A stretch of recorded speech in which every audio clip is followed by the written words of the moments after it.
India के लोगों को बेवकूफ़ बना के कुछ भी चीज़ बेचना बहुत ज़्यादा इजी है। Let me tell you one thing, अभी ट्रम्प टावर यानी कि बड़ी बड़ी जो बिल्डिंग्स होती है, जो ट्रम्प टावर यानी कि जो नॉर्मल बिल्डिंग्स है उनकी प्राइस बहुत कम है, और जो जिस बिल्डिंग के ऊपर ट्रम्प टावर नाम लिखा हुआ है ना, वो जो बिल्डिंग है वो यानी कि 50 से 60% प्रीमियम प्राइस में बिक रही है। यानी कि अगर वो कोई बिना ट्रम्प टावर लिखी हुई बिल्डिंग जो है वो 1 करोड़ की बिक रही है, जो तो फिर ट्रम्प टावर अगर लिखा हुआ है जिस बिल्डिंग पर, वो बिक रही है कम से 10 से 20 करोड़ रुपए का एक फ्लैट बिक रहा है। यानी कि कितना ज़्यादा ईजी है बेवकूफ़ बनाना। और ट्रम्प तो इंडिया पे टैरिफ लगा रहा है, बेइज्जती पे बेइज्जती कर रहा है इंडिया की धज्जियां उड़ा रहा है।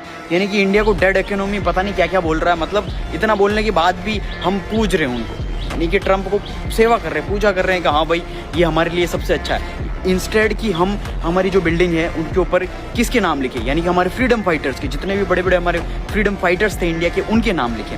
और सिर्फ इसी बेवकूफ़ी की वजह से, इसी प्रीमियम यानी कि ये एक्स्ट्रा पैसा देने के चक्कर में हम सिर्फ ट्रम्प को, यानी ट्रम्प चाचा को हम फ्री ऑफ कॉस्ट 200 से 300 करोड़ रुपए ऐसे ही दे रहे हैं फालतू बेवकूफ़ों की तरह। एज ए इंडियन क्यों दे रहे हैं? सिर्फ और सिर्फ लाइसेंसिंग की, कि उसका नाम लिखा हुआ है इसीलिए पैसा दे रहे हैं। यानी कि इंडिया से वो 200 से 300 करोड़ यानी कमा चुका होगा लाइसेंसिंग, सिर्फ और सिर्फ लाइसेंसिंग के नाम पर। यार सोच के देखो।